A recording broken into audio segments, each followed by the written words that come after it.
ओम शांति 13 जून 2026 प्रातः मुरली बाबा कहउछंती मिठे बच्चे बाबा आसिछंती सारा दुनियारू विकारर अग्नि लिभाई समस्तंको शीतल करिबा पाई ज्ञान रूपक वर्षा ही शीतल करि देइथाए। बाबा आसिछंती सारा दुनियारू विकारर अग्नि लिभाई समस्तंको शीतल करिबा पाई ज्ञान रूपक वर्षा ही शीतल करि देइथाए। प्रश्न केउं प्रकारर अग्नि सारा दुनिया को जलाउछि? केउं प्रकारर अग्नि सारा दुनिया को जलाउछि? उत्तर काम विकारर अग्नि सारा दुनिया को जलाउछि। समस्ते काम रूपक अग्नि रे जली कला होई जाइछंती। बाबा ज्ञान वर्षा करी समस्तंकु शीतल करुछंती। जेपरि वर्षा हेबा द्वारा धरित्री शीतल होई जाइथाए, सेहीपरि ज्ञान वर्षा हेबा द्वारा 21 जन्म पाई तुमे शीतल होई जाउछ। कौनसी प्रकारर विकार रूपी अग्नि रहु नाही। तत्व मध्य सतोप्रधान होई जाउछि। आउ केही भी अग्नि रे जलिबे नाही। ओम शांति। आत्मिक संतान माने काहार स्मृति रे बसिछंती? निश्चित भावे निजर आत्मिक पितांक स्मृति रे बसिछंती। आत्मा निजर परम पिता परमात्मांकर स्मृति रे बसिछि, जे आमको आत्मिक पिता आसी सतेज करी शीतल कराइबे। काहींकि ना काम चितारे बसी भारत एही भली जली जाइछि। गीत मध्य गाउछंती जे अग्नि को लिभाओ। केउं अग्नि को? कामाग्नि को। अग्निर ताप अधिक होइगले मनुष्य मरी जाइथांती। एही कामाग्नि द्वारा भारत एकदम जेपरी जली मरी जाइछि। सेथिपाई तो आत्मा माने बाबांकु डाकुछंती कि आसी शीतल कराओ। वर्षा हेबा द्वारा शीतलता आसी थाए, धरित्री शीतल होई जाइथाए। एहा तो हेउछि ज्ञानर वर्षा। बाबा थरे मात्र आसी एते शीतल कराउछंती, एते संपत्ति देई देउछंती जे सत्य जुगरे कौनसी प्रकार वस्तुर उत्कंठा रहु नाही। तुमे अधा कल्प उत्कंठारे रही आसीछ जे बाबा आसी शीतल करांतु। तेणु पतित पावन बाबा आसी आमको शीतल कराउछंती। एही ज्ञान वर्षा द्वारा भारत अथवा सारा दुनिया शीतल होई जाउछि। तुमे स्वर्गर मालिक होई जाउछ। मनुष्य मरीगले कही थांती स्वर्गवासी हेला। सेमाने तो केवल एही कथा कही मुख मिठा करुछंती। तुमे जानिछ जे एबे स्वर्गर स्थापना हेउछि। बाबा आसी एही ज्ञान वर्षा करुछंती। एही शीतलतार प्रभाव 21 जन्म पर्यंत रही थाए। सेठारे ना वर्षा ना कौनसी प्रकारर वस्तुर इच्छा रही थाए। सर्वदा बसंत ऋतु ही होई थाए। सेठारे कौनसी भी प्रकारर दुख रही न थाए। सूर्य मध्य सतोप्रधान अवस्थारे थाए। से मध्य केबे निजर उत्ताप देखाई न थाए। तुमे सारा विश्वर मालिक होई जाइथाओ। एबे तो तुमे गोलाम अटना। गाउछंती मु गुलाम तुमर। बाबा को मने पकाउछंती। एबे बाबा कहउछंती तुमर सेबारे मु आसी तुमर गोलाम होइछि। तुम संतान मानकर सेवा करुछि। अन्यर पतित देश पतित शरीर रे मु आसुछि। एही पतित दुनिया रे जणे हेले भी पवित्र होई परिबे नाही। सत्य जुग को पवित्र, कली जुग को पतित कहा जाउछि। काहींकि ना समस्ते विकारी अटंती। भारतवासी ही एही ज्ञान को बुझिबे। जे माने 84 जन्म नेइछंती सेही माने एही ज्ञान को सुनिबे। अथवा जे माने सत्य जुग त्रेता जुग को जिबे से माने आसी ब्राह्मण हेबे। निज निजर पुरुषार्थर क्रम अनुसारे बाबा बुझाउछंती। एबे तुमे माने ब्राह्मण वर्ण रे अछ, पुणी देवता वर्ण को जीव। ब्राह्मण वर्ण अर्थात ब्राह्मण धर्म स्थापन करिबा को बाबा आसी थांती। ब्रह्मा ब्राह्मण धर्म स्थापन करुछंती। ଏପରି କୁହାଯିବ ନାହିଁ ଯେ ପରମପିତା ପରମାତ୍ମା ଆସି ଶୂଦ୍ରଙ୍କୁ ବ୍ରାହ୍ମଣ କରୁଛନ୍ତି। ଏହିପରି ତୁମର ବାଜୁଲି ଖେଳ ଚାଲିଥାଏ। ଏହା ତ ବହୁତ ସହଜ। ତୁମେ ଜାଣିଛ ଯେ ଏହି ଚକ୍ର କିପରି ଘୁରୁଛି। ବିରାଟ ରୂପରେ ବ୍ରାହ୍ମଣଙ୍କର ଚୁଟି ଏବଂ ଶିବ ବାବାଙ୍କୁ ଭୁଲି ଯାଇଛନ୍ତି। କହୁଛନ୍ତି ଦେବତା, କ୍ଷତ୍ରିୟ, ବୈଶ୍ୟ, ଶୂଦ୍ର, ପୁଣି ଶୂଦ୍ରରୁ ଦେବତା, ପୁଣି ବ୍ରାହ୍ମଣ କୁଆଡ଼େ ଗଲେ? ବ୍ରାହ୍ମଣମାନେ ଗାନ ମଧ୍ୟ କରିଥାନ୍ତି ବ୍ରାହ୍ମଣ ଦେବତାୟ ନମଃ। ତେବେ ପ୍ରଜାପିତା ବ୍ରହ୍ମାଙ୍କର ବଂଶାବଳୀ କୁଆଡ଼େ ଗଲେ? ପ୍ରଜାପିତା ବ୍ରହ୍ମାଙ୍କର ନାମ କେତେ ବିଖ୍ୟାତ। ଚିତ୍ରରେ ମଧ୍ୟ କେତେ ବଡ଼ ଭୁଲ କରିଦେଇଛନ୍ତି। ପ୍ରଜାପିତା ବ୍ରହ୍ମାଙ୍କ ସନ୍ତାନମାନଙ୍କର କୌଣସି ଚିହ୍ନ ବର୍ଣ୍ଣ ନାହିଁ। ସ୍କୁଲରେ ଶିକ୍ଷକ ପାଠ ପଢ଼ାଇଥାନ୍ତି। ଏହା ମଧ୍ୟ ରୋଜଗାରର ଉତ୍ସ ଅଟେ। ଲକ୍ଷ୍ୟ ଉଦ୍ଦେଶ୍ୟ ତ ନିଶ୍ଚିତ ରହିବା ଦରକାର।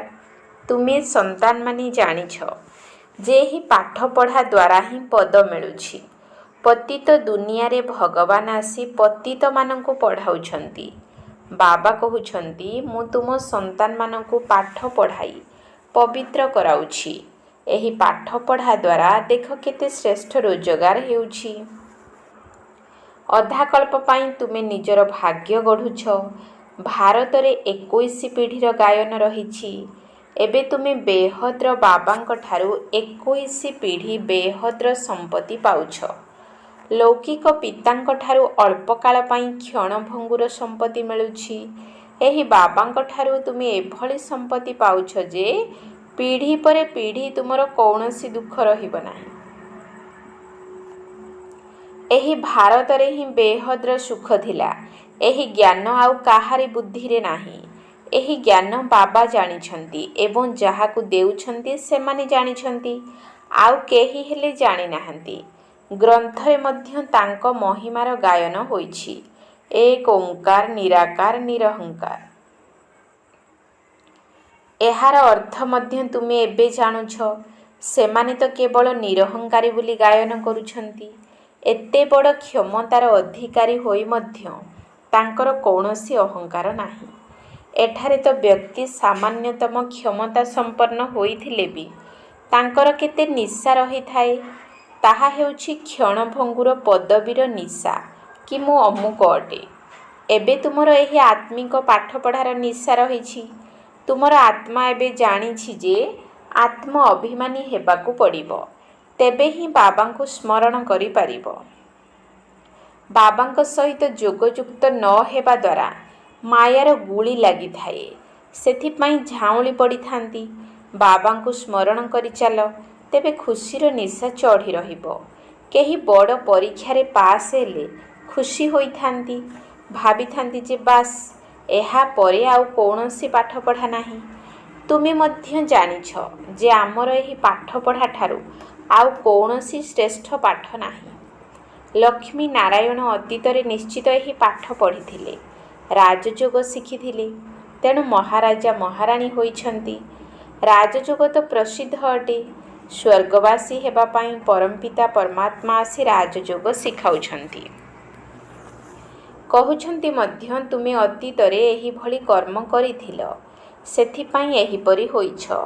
ତୁମେ ଜାଣିଛ ଏହି ଜନ୍ମରେ ଆମେ ଏଭଳି କର୍ମ ଶିଖୁଛୁ ଯାହାଦ୍ୱାରା ଭବିଷ୍ୟତ 21 ଜନ୍ମ ପାଇଁ ରାଜତ୍ୱ କରିବୁ ଅଥବା ସ୍ୱର୍ଗରେ ବିରାଜମାନ ହେବୁ। ଯେପରି ରାଜା ରାଣୀ ସେହିପରି ପ୍ରଜା ମଧ୍ୟ ହେବେ ନା। ରାଜଧାନୀ ସ୍ଥାପନା ହେଉଛି ନା। ବାବା ଆସିଛନ୍ତି ରାଜଧାନୀ ସ୍ଥାପନ କରିବା ପାଇଁ। ପୁଣି ତୁମେ ଯାଇ 21 ଜନ୍ମ ପାଳନ କରିବ। ତୁମେ 63 ଜନ୍ମ ତ ଦୁଃଖ ଭୋଗ ତ କରିଛ।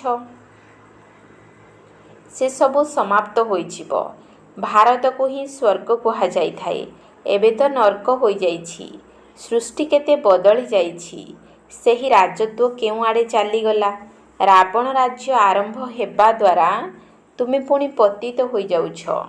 ବାବା କହୁଛନ୍ତି ତୁମେ ନିଜର 84 ଜନ୍ମର ଚକ୍ରକୁ ଜାଣିନାହଁ। ଏବେ ତୁମ ସନ୍ତାନମାନଙ୍କୁ ବାରମ୍ବାର ବୁଝାଯାଉଛି ତୁମେ 84 ଜନ୍ମର ଚକ୍ର ପୂରା କରିଛ। ବର୍ତ୍ତମାନ ଏହା ତୁମର ଅନ୍ତିମ ଜନ୍ମ। ଏବେ ପୁଣି ଥରେ ତୁମକୁ ନିଜର ସମ୍ପତ୍ତି ନେବାକୁ ହେବ। ତୁମେ ଅଧିକ ସମୟ ମୁକ୍ତିଧାମରେ ରହିପାରିବ ନାହିଁ। ତୁମର ଅଭିନୟ ଅଲରାଉଣ୍ଡ ଅଟେ। ଏଭଳି ଅନେକ ଅଛନ୍ତି ଯେଉଁମାନେ କି ସତ୍ୟ ଯୁଗରୁ ନେଇ ଦ୍ୱାପର କଳିଯୁଗ ପର୍ଯ୍ୟନ୍ତ ମଧ୍ୟ ମୁକ୍ତିଧାମରେ ରହିଥାନ୍ତି। ଏପରି କୁହାଯିବ ନାହିଁ ଯେ ଏଠାକୁ ଆସିବା ଅପେକ୍ଷା ମୁକ୍ତିଧାମରେ ରହିବା ଭଲ। ତାହା ତ ଯେପରି ମଶା ସଦୃଶ ଜୀବନ ହୋଇଗଲା, ଆସିଲା ଏବଂ ଗଲା। ମନୁଷ୍ୟମାନଙ୍କର ମହିମା ଗାନ କରାଯାଇଥାଏ। ଏହି ମନ୍ଦିର ସବୁ କାହାର ଅଟେ? ଯେଉଁମାନେ ଆରମ୍ଭରୁ ଅଭିନୟ କରି ଆସିଛନ୍ତି ତାଙ୍କର ହିଁ ସ୍ମାରକୀ ତିଆରି ହୋଇ ଆସୁଛି। ଯେଉଁମାନେ ପଛରେ ଆସୁଛନ୍ତି ତାଙ୍କର ସ୍ମାରକୀ ଅଛି କି? କିଛି ବି ନାହିଁ। ତୁମର କେତେ ବଡ଼ ବଡ଼ ସ୍ମାରକୀ ରହିଛି। ତୁମେ ସବୁଠାରୁ ଅଧିକ ସମୟ ଅଭିନୟ କରୁଛ। ତୁମେ ନିଜର ପ୍ରାରବ୍ଧ ପୂରା କରି ଯେବେ ଭକ୍ତି ମାର୍ଗକୁ ଆସୁଛ, ତେବେ ପୁଣି ତୁମର ସ୍ମାରକୀ ତଥା ଶିବ ବାବାଙ୍କର ମନ୍ଦିର ତିଆରି ଆରମ୍ଭ ହେଉଛି। ଏହାପରେ ଅନ୍ୟ ସବୁ ଧର୍ମ ଆସିଥାନ୍ତି। ସେମାନଙ୍କର ଧର୍ମର ସ୍ଥାପନା ହେଉଛି। ତୁମେ ନିଜର ଇତିହାସ ଭୂଗୋଳକୁ ମଧ୍ୟ ଜାଣିଛ ଏବଂ ସବୁ ଧର୍ମାବଲମ୍ବୀମାନଙ୍କର ମଧ୍ୟ ଜାଣିଛ। ଏହା 84 ଜନ୍ମର ସିଡ଼ି ଅଟେ। ପ୍ରଥମେ ଆମେ ସ୍ୱର୍ଗକୁ ଯାଉଛୁ, ପୁଣି ତଳକୁ କିପରି ଓହ୍ଲାଉଛୁ, ଏକଥା ତୁମ ବୁଦ୍ଧିରେ ଅଛି। ପ୍ରତ୍ୟେକ ଜନ୍ମରେ ଭିନ୍ନ ଭିନ୍ନ ନାମ ରୂପଧାରୀ ମିତ୍ର ସମ୍ବନ୍ଧୀ ଆଦି ମିଳିଥାନ୍ତି। ଡ୍ରାମାରେ ତୁମର ଏହି ସବୁ ଅଭିନୟ ପୂର୍ବରୁ ହିଁ ନିର୍ଦ୍ଧାରିତ ହୋଇ ରହିଛି। ଏହା ବେହଦର ଡ୍ରାମା ଅଟେ, ଯାହାର କି କଳ୍ପ ପୂର୍ବ ପରି ପୁନରାବୃତ୍ତି ହେଉଛି। ତୁମେ ଜାଣିଛ ଯେ ଆମେ ଦେବୀ ଦେବତା ଥିଲୁ, ଯେଉଁମାନେ କି ବର୍ତ୍ତମାନ 84 ଜନ୍ମ ନେଇ ଶୂଦ୍ର ହୋଇଛୁ। ପୁଣି ଥରେ ଆମେ ଦେବୀ ଦେବତା ହେବୁ। ମନୁଷ୍ୟମାନେ ତ କହିଦେଉଛନ୍ତି ଆତ୍ମା ହିଁ ପରମାତ୍ମା। ବାସ୍ତବରେ ଏହା ହିଁ ହମ୍ ସୋର ଅର୍ଥ ଅଟେ। ସେମାନେ ପୁଣି କହିଦେଉଛନ୍ତି ଯେ ଆତ୍ମା ହିଁ ପରମାତ୍ମା, ପରମାତ୍ମା ହିଁ ଆତ୍ମା। ରାତି ଦିନର ଫରକ ରହିଛି ନା। ତୁମେ ଏବେ ଏସବୁ କଥା ଜାଣିଛ। ତୁମେ ଏବେ ପାଣ୍ଡବ ହୋଇଛ। କୌରବ ପାଣ୍ଡବ ଭାଇ ଭାଇ ଥିଲେ ନା। ଏବେ ବାବା ମିଳିଛନ୍ତି, ତେଣୁ ତୁମେ କୌରବରୁ ପାଣ୍ଡବ ହୋଇଛ। ବାବା ତୁମକୁ ଦୁଃଖରୁ ମୁକ୍ତ କରି ମାର୍ଗଦର୍ଶକ ସାଜି ଘରକୁ ନେଇଯାଉଛନ୍ତି। ଘର ବିଷୟରେ ତ କାହାକୁ ଜଣା ନାହିଁ। ସେମାନେ କହୁଛନ୍ତି ଆତ୍ମା ବ୍ରହ୍ମରେ ଲୀନ ହୋଇଯିବ। ତେବେ ତାହା କ'ଣ ଘର ହେଲା? ଘରେ ତ ସମସ୍ତେ ରହିଥାନ୍ତି। ତାକୁ ନିରାକାରୀ ଦୁନିଆ କୁହାଯାଉଛି। ଏବେ ତୁମେ ସନ୍ତାନମାନେ ଜାଣୁଛ ଆମେ ନିରାକାରୀ ଆତ୍ମା ନିରାକାରୀ ଦୁନିଆରେ ବିନ୍ଦୁ ଭଳି ନିବାସ କରିଥାଉ। ସେଠାରେ ମଧ୍ୟ ନିରାକାରୀ ବୃକ୍ଷ ରହିଛି। ଏହିପରି ହିଁ ଡ୍ରାମା ରଚନା ହୋଇଛି। ବୀଜ ଏବଂ ବୃକ୍ଷକୁ ଜାଣିବାକୁ ହେବ। ଏହାର ନାମ ହିଁ ହେଉଛି ଭିନ୍ନ ଭିନ୍ନ ପ୍ରକାର ଧର୍ମର ବୃକ୍ଷ। ଏହା ମନୁଷ୍ୟ ସୃଷ୍ଟି ଅଟେ। ଏହାର ବୀଜ ରୂପ ବାବା ଅଟନ୍ତି। କେତେ ବିଭିନ୍ନତା ରହିଛି। ପ୍ରତ୍ୟେକ ଧର୍ମାବଲମ୍ବୀଙ୍କର ବିଶେଷତା ଅଲଗା। ପୁଣି ଏଠାରେ ମଧ୍ୟ ଜଣଙ୍କର ଚେହେରା ଅନ୍ୟ ଜଣଙ୍କ ସହିତ ମିଶି ନଥାଏ। ଏହିପରି ହିଁ ଡ୍ରାମା ତିଆରି ହୋଇଛି। ଏକଥା ବାବା ହିଁ ବୁଝାଉଛନ୍ତି ଯେ ଏହି କଳ୍ପବୃକ୍ଷର ଆୟୁଷ 5000 ବର୍ଷ। ମନୁଷ୍ୟମାନେ ଅଭିନେତା ଅଟନ୍ତି। ଏଠାକୁ ଅଭିନୟ କରିବାକୁ ଆସୁଛନ୍ତି। ଏହା ଏକ ରଙ୍ଗମଞ୍ଚ। ଆଲୋକ ଦେବା ପାଇଁ ଏଠାରେ ସୂର୍ଯ୍ୟ, ଚନ୍ଦ୍ର ଆଦି ରହିଛନ୍ତି। ଏ କୌଣସି ଦେବତା ନୁହନ୍ତି। ଏମାନେ ତ ବତୀ ଅଟନ୍ତି, କିନ୍ତୁ ସେବା କରୁଛନ୍ତି। ସେଥିପାଇଁ ଦେବତା ବୋଲି କହିଦେଉଛନ୍ତି। ବାସ୍ତବରେ ଦେବତାମାନେ କୌଣସି ସେବା କରନ୍ତି ନାହିଁ। ସେବା ତ ତୁମେ ସନ୍ତାନମାନେ କରୁଛ। ବାବା ଆଜ୍ଞାକାରୀ ସେବାଧାରୀ ଅଟନ୍ତି। ପିଲାମାନେ ଦୁଃଖୀ ହେଉଥିବାରୁ ବାବାଙ୍କର ଦୟା ଆସୁଛି। ତେଣୁ ବାବା ବୁଝାଇବାକୁ ଆସିଛନ୍ତି। ତୁମ ସନ୍ତାନମାନଙ୍କୁ ପୁଣି ଥରେ ଦେବୀ ଦେବତା ପଦ ପ୍ରାପ୍ତ କରାଇବାକୁ ଆସୁଛି। ପ୍ରତ୍ୟେକ ଜିନିଷର ଆରୋହଣ ଅବରୋହଣ କଳା ହୋଇଥାଏ। ପୁରୁଣା ଦୁନିଆକୁ ତମ ପ୍ରଧାନ, ନୂଆ ଦୁନିଆକୁ ସତ ପ୍ରଧାନ କୁହାଯାଇଥାଏ। ପ୍ରତ୍ୟେକ ଜିନିଷ ନୂଆରୁ ପୁରୁଣା ହୋଇଥାଏ। ଆତ୍ମା କହୁଛି ଏହି ଶରୀର ତ ତମ ପ୍ରଧାନ ପତିତ ହୋଇଯାଇଛି। ସତ୍ୟ ଯୁଗରେ ଏହି ଆତ୍ମା ଓ ଶରୀର ଉଭୟ ସତ ପ୍ରଧାନ ଥିଲା। ସେଠାରେ ଏତେ ପରିଶ୍ରମ କରିବାକୁ ପଡ଼ୁନଥିଲା। ଆତ୍ମାକୁ ଏବେ ଜ୍ଞାନ ମିଳିଛି, ସ୍ମୃତି ଆସିଛି ଯେ ଆମେ 84 ଜନ୍ମ ନେଉଛୁ। ଏହି ରହସ୍ୟ ବେହଦ୍ର ବାବା ବୁଝାଉଛନ୍ତି। ଦୁଃଖରେ ବାବାଙ୍କୁ ହିଁ ସ୍ମରଣ କରିଥାନ୍ତି। ଦୟା କର ହେ ଦୁଃଖ ହର୍ତ୍ତା ସୁଖ କର୍ତ୍ତା। ଭାରତ ହିଁ ସବୁଠାରୁ ସୁଖୀ ଥିଲା ନା। ଅନ୍ୟ କୌଣସି ଦେଶ ଭାରତ ପରି ପବିତ୍ର ହୋଇପାରିବ ନାହିଁ। ଏବେ ବାବା ତୁମମାନଙ୍କର ଝୁଲା ଅବିନାଶୀ ଜ୍ଞାନ ରତ୍ନରେ ଭରପୁର କରୁଛନ୍ତି। ଏଭଳି ବାବାଙ୍କୁ କେବେ ଦେଖିଛ? କହୁଛନ୍ତି ପିଲାମାନେ, ମୁଁ ତୁମ ପାଇଁ ବୈକୁଣ୍ଠ ଉପହାର ସ୍ୱରୂପରେ ଆଣିଛି। ତୁମେମାନେ ସ୍ୱର୍ଗବାସୀ ଥିଲ, ଏବେ ପତିତ ନର୍କବାସୀ ହୋଇଯାଇଛ। ଯେଉଁମାନେ ବିକାରଗ୍ରସ୍ତ ହୋଇନଥାନ୍ତି ସେହିମାନଙ୍କୁ ପବିତ୍ର କୁହାଯାଇଥାଏ। ସତ୍ୟ ଯୁଗରେ ସମ୍ପୂର୍ଣ୍ଣ ନିର୍ବିକାରୀ ହେବେ।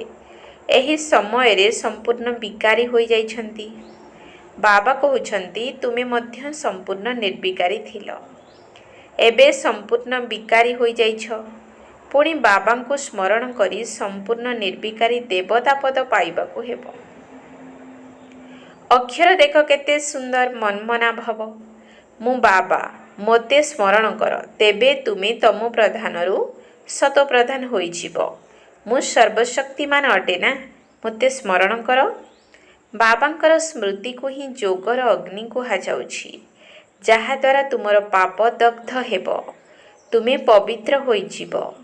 ଆଚ୍ଛା, ମିଠା ମିଠା ଶିକିଲ ଦେ ସନ୍ତାନମାନଙ୍କ ପ୍ରତି। ମାତା ପିତା ବାପ ଦାଦାଙ୍କର ମଧୁର ସ୍ନେହ ସମ୍ପନ୍ନ ଶୁଭେଚ୍ଛା ଏବଂ ସୁପ୍ରଭାତ। ଆତ୍ମିକ ପିତାଙ୍କର ଆତ୍ମିକ ସନ୍ତାନମାନଙ୍କୁ ନମସ୍ତେ। ଆତ୍ମିକ ସନ୍ତାନମାନଙ୍କର ଆତ୍ମିକ ବାପ ଦାଦାଙ୍କୁ ନମସ୍ତେ ନମସ୍ତେ ନମସ୍ତେ। ସୁପ୍ରଭାତ। ଧାରଣ ପାଇଁ ମୁଖ୍ୟ ସାର। 1 ନମ୍ବର ପଏଣ୍ଟ, ଆତ୍ମିକ ପାଠପଢ଼ାର ନିଶାରେ ରହିବାକୁ ହେବ। ବାବାଙ୍କ ସମାନ ନିରହଙ୍କାରୀ ହେବାକୁ ପଡ଼ିବ। ପଦ ପଦବୀ ଆଦିର ଅହଙ୍କାର ରଖିବା ଉଚିତ ନୁହେଁ। ଆତ୍ମିକ ପାଠପଢ଼ାର ନିଶାରେ ରହିବାକୁ ହେବ। ବାବାଙ୍କ ସମାନ ନିରହଙ୍କାରୀ ହେବାକୁ ପଡ଼ିବ। ପଦ ପଦବୀ ଆଦିର ଅହଙ୍କାର ରଖିବା ଉଚିତ ନୁହେଁ। 2 ନମ୍ବର ପଏଣ୍ଟ, ନିଜର ଝୁଲା ଜ୍ଞାନରତ୍ନ ଦ୍ୱାରା ଭରିବାକୁ ହେବ। ସମ୍ପୂର୍ଣ୍ଣ ନିର୍ବିକାରୀ ହୋଇ ଦେବତା ପଦ ପାଇବାକୁ ହେବ। କେବେ ବି ଉଦାସ ହେବା ଉଚିତ ନୁହେଁ। ନିଜର ଝୁଲା ଜ୍ଞାନରତ୍ନ ଦ୍ୱାରା ଭରିବାକୁ ହେବ। ସମ୍ପୂର୍ଣ୍ଣ ନିର୍ବିକାରୀ ହୋଇ ଦେବତା ପଦ ପାଇବାକୁ ହେବ। କେବେ ବି ଉଦାସ ହେବା ଉଚିତ ନୁହେଁ। ବରଦାନ, ସ୍ଥୂଳ ଏବଂ ସୂକ୍ଷ୍ମ ଦୁଇ ପ୍ରକାରରେ ନିଜକୁ ବ୍ୟସ୍ତ ରଖୁଥିବା ମାୟାଜିତ ବିଜୟୀ ଭବ। ସ୍ଥୂଳ ଏବଂ ସୂକ୍ଷ୍ମ ଦୁଇ ପ୍ରକାରରେ ନିଜକୁ ବ୍ୟସ୍ତ ରଖୁଥିବା ମାୟାଜିତ ବିଜୟୀ ଭବ। ନିଜକୁ ସେବାଧାରୀ ମନେକରି ନିଜର ରୁଚି ତଥା ଉତ୍ସାହର ସହିତ ଯଦି ସେବାରେ ବ୍ୟସ୍ତ ରହିବ, ତେବେ ମାୟାକୁ ଆସିବା ପାଇଁ ସୁଯୋଗ ମିଳିବ ନାହିଁ। ଯେତେବେଳେ ସଂକଳ୍ପରେ, ବୁଦ୍ଧିରେ ତଥା ସ୍ଥୂଳ କର୍ମରେ ମଧ୍ୟ ଫ୍ରି ଅର୍ଥାତ୍ ଖାଲି ରହୁଛ, ସେତେବେଳେ ମାୟା ସୁଯୋଗ ପାଇଯାଉଛି। କିନ୍ତୁ ସ୍ଥୂଳ ଏବଂ ସୂକ୍ଷ୍ମ ଦୁଇଟି ଯାକରେ ଯଦି ଖୁସି ଖୁସିରେ ସେବାରେ ବ୍ୟସ୍ତ ରହିବ, ତେବେ ଖୁସିରେ ରହିଥିବା କାରଣରୁ ମାୟା ସାମ୍ନା କରିବା ପାଇଁ ସାହସ ମଧ୍ୟ କରିପାରିବ ନାହିଁ। ସେଥିପାଇଁ ନିଜେ ନିଜର ଶିକ୍ଷକ ହୋଇ ବୁଦ୍ଧିକୁ ବ୍ୟସ୍ତ ରଖିବାର ଦୈନନ୍ଦିନ କାର୍ଯ୍ୟସୂଚୀ ତିଆରି କର, ଯାହାଦ୍ୱାରା ମାୟାଜିତ ବିଜୟୀ ହୋଇଯିବ। ସ୍ଲୋଗାନ, ଯଦି ନିଶ୍ଚୟ ଏବଂ ନିଶାର ସହିତ କହିବ ବାବା ମୋ ସାଥିରେ ଅଛନ୍ତି, ତେବେ ମାୟା ନିକଟକୁ ଆସିପାରିବ ନାହିଁ। ଯଦି ନିଶ୍ଚୟ ଏବଂ ନିଶାର ସହିତ କହିବ ବାବା ମୋ ସାଥିରେ ଅଛନ୍ତି, ତେବେ ମାୟା ନିକଟକୁ ଆସିପାରିବ ନାହିଁ। ଅବ୍ୟକ୍ତ ଇସାରା, ସର୍ବଦା ହର୍ଷିତ ରହିବା ପାଇଁ ନିଜର ସ୍ୱଭାବକୁ ସରଳ କର ଏବଂ ସହନଶୀଳ ହୁଅ। ବାପ ଦାଦା ସବୁ ପିଲାଙ୍କର ଚାଲି ଚଳନରେ ଏବଂ ଚେହେରାରେ, ବାଣୀରେ ଏବଂ କର୍ମରେ ସରଳତା ଏବଂ ମଧୁରତା ଦେଖିବାକୁ ଚାହୁଁଛନ୍ତି। ଯଦି ସାମାନ୍ୟ ଉତ୍ତେଜନା ବା କ୍ଳାନ୍ତ ହେବା କାରଣରୁ ଟିକିଏ ବି ବାଣୀରେ ମଧୁରତା ନଥିବ, ଚେହେରାରେ ମଧୁରତା ନଥିବ ବା ଗମ୍ଭୀର ଦେଖାଯାଉଥିବ, ତେବେ ତୁମକୁ ଗୁଣ ସମ୍ପନ୍ନ କୁହାଯିବ ନାହିଁ।